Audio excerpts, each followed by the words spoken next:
जय पटवारी माता की। एक बुढ़िया थी, उसने मेरी बहू से कहा कि तू दूध दही बेच के आवे। बेचने गई तो रास्ते में औरतें पीपल पटवारी सींच रही थी। उनको सींचता देखकर बहू ने पूछा कि तुम ये क्या कर रही हो।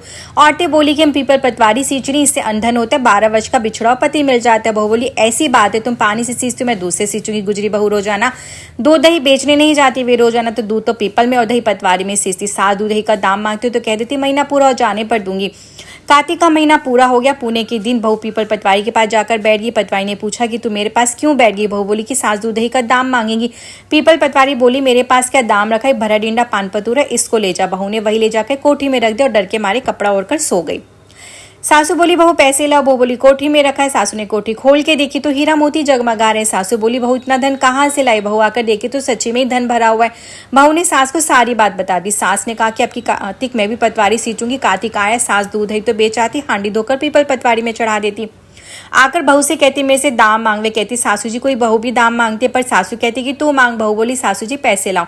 तो वह पीपल पटवारी के पास जाकर बैठ गई। पीपल पटवारी ने सास को पान पतूरा भरा डिंडा दे दिया। उसने ले जाकर कोठी में रख दिया और बहू ने खोल कर देखा तो उसमें कीड़े मकोड़े बिलबिला रहे।